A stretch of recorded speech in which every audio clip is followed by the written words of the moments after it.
I'm Adreesh. I'm an architect by profession. We officially became 42M in 2006. We just thought that it would be really nice if we can create a platform where everybody can come together, share their ideas and kind of, create stuff. So that is where we started from. And, it eventually so happened that three of us, Rudraksh, Priyanka and me, we ended up as 42M at the end. Over the years, what I've realized is that it's the requirement of the individual or the user which I think becomes or comes foremost in the whole scheme of things. We try and see that what else is possible in this. What if a drawing room was not a drawing room? And what if a living room was not a living room? And what else can that space be? The second thing that would go into is what is my firm's intent with that particular building. What we kind of end up doing is that we're constantly trying to be different from our last product. So yeah, we keep on kind of revisiting what our intent is as architects, and one of the most important things that I look at is passive solar architecture. How can you design a building that requires the least amount of energy to run? The perspective comes from that if I can design something which can make a house and its users comfortable without using any other forms of electricity.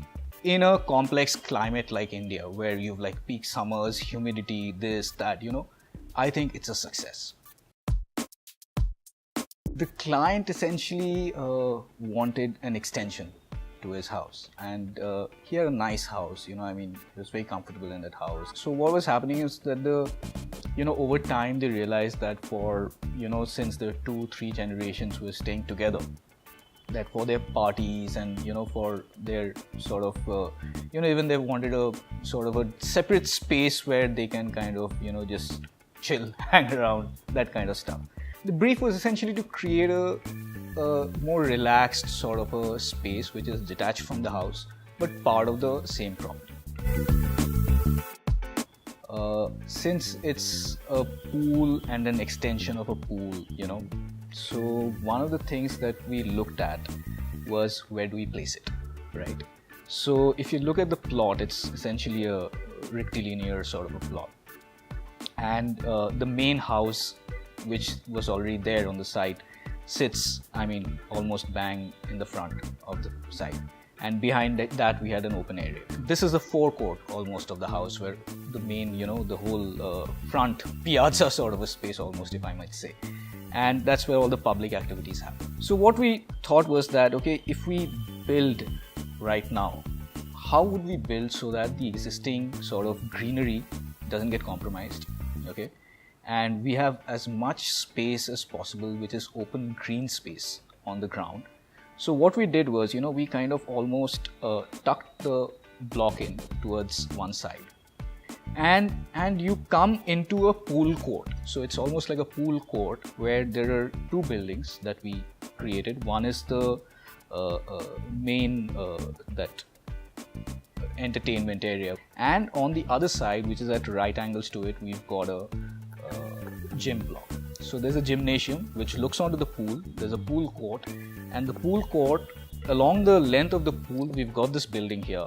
And this building is the part which is opaque, or the structural part is basically it's almost like a shell, like a ring. And this part is completely transparent on both sides with glass. So it's a shell with glass on both sides, and what happens is that this visual is absolutely transparent, and behind that is the lawn. So if you're standing here from the pool, you can see the lawns through the building, and the shell is in this direction. The building, we kind of lifted it slightly, so it's kind of got a deck, and the building is kind of floating, because now this is where it became real fun. So we just kind of lifted it up slightly, and that has made a huge difference, because we've got the transparency going, but still this whole profile, you can completely see that profile against the light, and that creates like a really nice experience. We have kept the finishing absolutely raw, so that it's a completely exposed concrete building, and the finishing is absolutely in total kind of, we've taken it along with that, so there's no extra stuff that we've put as a layer on top of that. when we designed this shell structure. So it's a completely exposed concrete shell. Now, designing exposed concrete shells, the challenge that comes is the design mix of the concrete itself. So we had to, because there usually you get concrete mix designers who can come on board, but this project was way too small. So there were various batches that we worked with the mixers of concrete who were supplying concrete to us to get the first sort of batch which we approved that this is the design mix which is good for us. Secondly, if you look at the shell kind of, it's like a box with the edges filleted, and it kind of tilts to one side. While the concrete was getting poured, since the structure is like that, it was kind of, there was a lot of weight which was coming onto the formwork. So supporting that itself was a huge challenge. And if you look at this building, there are no columns, there are no beams, there's nothing. So it's completely designed like one frame, and the frame itself, by virtue of the way its structural system is, holds the structure in place, right? So and the good thing that we found was that we just put in, within this shell, we just put in 2 service blocks. So one is a small pantry and one is a small toilet, and that kind of gave us a little bit of relief to get the vertical loads down from the center. But being the in terms of light, we really wanted that sort of a slit of light to come in. So if you look at the edge there, though we have these vertical things going, we have a slit there. So basically it's only joined at 2 edges. One of the main challenges again that we faced was when we were looking at blinds. So that has been a huge exercise where we are looking at how maybe we use origami for an opening system, that how does it, like a fan, like a Japanese fan at the edge, how do we work that?